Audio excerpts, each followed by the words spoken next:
Perfect. Thank you for that, Bruno. Cool. All right. So yours is more around the deposit and the end of lease agreements. So again, very, very common scenarios. Leases come to an end, and now we start having deposit wars, right? And this happens, it probably happens about 70% of leases where there's deposit wars. There's always something. Now, we're not going to go into the typical ones. Oh, but what can a deposit be used for? You guys should know that by now, given the amount of videos that we do. But a couple of scenarios which are interesting, which again arose recently. Now, the first one is the cancellation penalty. And this comes off the back of early termination. And now you found a tenant, but the tenant can only move in at like the following month, so 1 month later. And the conversation around, well, in this instance, can I simply just retain the deposit? No issue at all.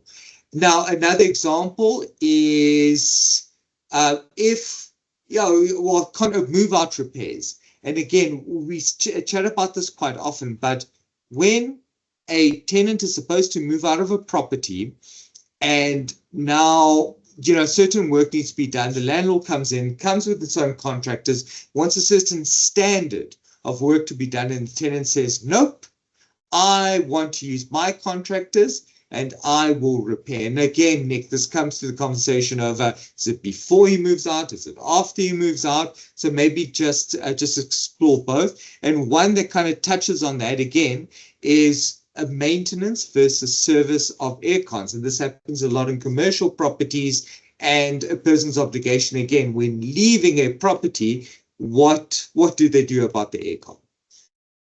Perfect. So let's just touch on, we've got two different scenarios that we need to deal with regards to deposits, okay? And the one is quite simple, the other one is a little bit more complicated. And what we're looking at here is commercial versus residential lease agreements, okay? And why we make this distinction is because in a commercial lease sense, okay, there is no overriding legislation governing what happens with the deposit, okay?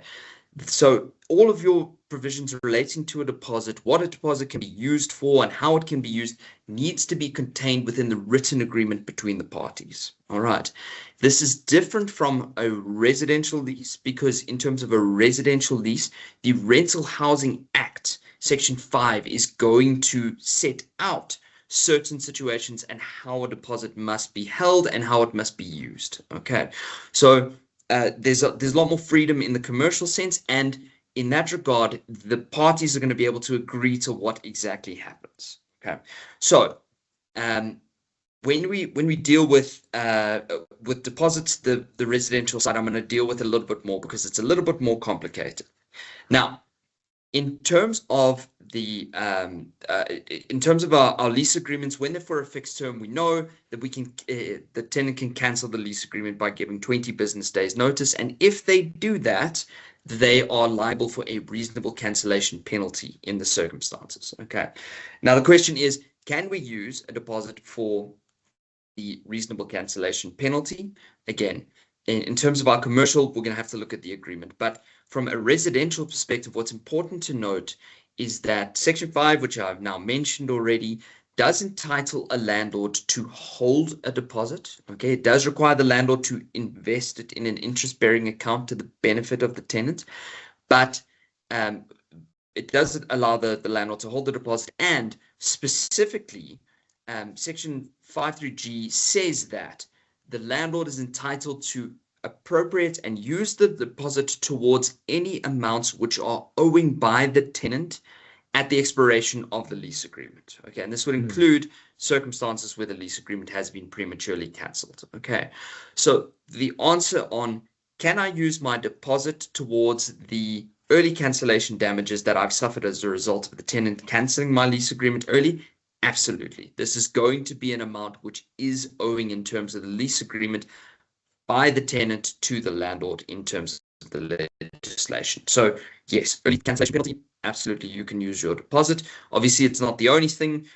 Deposits are generally meant, the general intention is for them to be used for remedying the premises, fixing any damages on the premises, but this is something that it can be used for, similar to rent. It's not intended to be used to rent, but if there is rent outstanding at the end, at the termination or the cancellation of the lease, you're welcome to use the deposit in the circumstances. So on to the second point that you raised, which is in fact regarding repairs. So remember, the tenant generally has an obligation to give back a property to a landlord at the expiration or the cancellation of a lease in materially the same condition that it was given in, fair wear and tear accepted. So we allow a little bit of fair wear and tear usage of the premises, but in all other respects, the property needs to be handed back in a similar condition that the tenant received it in. Okay, so the obligation in terms of our law is on the tenant to make sure that they remedy the premises before they hand it back to the landlord. And the lease, the legislation with regards to the Rental Housing Act requires that there's an inspection within 3 days prior to the property being handed back to the landlord. This is to ensure that the landlord and the tenant have an open conversation and say, look, what needs to be done by the tenant before handover happens and the landlord takes their property back. Okay, so in circumstances where a tenant has neglected to do that, okay, and this happens all the time, tenant hands back the property to the landlord. The landlord now has to fix something that wasn't actually attended to on the premises. There are often circumstances where a tenant now says, look, I want to try and say who must attend to fixing the property or how it must be fixed, what quality it must be fixed to. But unfortunately, the tenant's obligation to fix something and put it back into a good state was before they handed the premises back. Once the premises is back in the hands of the landlord, the tenant does not have the right to dictate to the landlord who they must use, what the cost of the person they must use is, or how it must be done. All right. The tenant had their opportunity. They must not squander the opportunity, hand back the premises, and then try and dictate. So landlords, when a property has been handed back to you, the premises is not in order, you are perfectly entitled to appoint whoever you want to put the premises back into condition that it was received in by the tenant. Please remember, this is different from improving the premises. So landlord, you're not entitled to use the deposit to make the premises better than the tenant received it in. Okay. Every now and then we get that. You're not going to be able to put in those new shower rails, those expensive shower rails that weren't in the premises before and use the deposit. Absolutely not. But you can put the premises back into the condition it was in, and you can select your own person. The ex-tenant has no ability to dictate who you must use in the circumstances. They are entitled the invoices that you have been rendered by the person who has fixed up the property. So if you have to get it repainted, the tenant can't tell you it should only cost you X amount of rand. They are entitled to the invoice which you receive from the painter to say this is what I'm charging in the circumstances to get the property back into a condition. So that's a very important distinction from landlord side, and this is often a point of dispute that we run into where tenants want to say what something should cost to remedy. Remember, they have their opportunity where they could have done that. If they don't use it, landlord, you go ahead and do what you need to do in order to rectify the premises. And then lastly, in respect of aircon, so when I speak you asked the question about aircons. When I speak about aircons, I'm going to do it more from a commercial sense. There are definitely circumstances where there are aircons in terms of residential properties, but really the difficulties come up in respect of aircons, mostly in a commercial sense.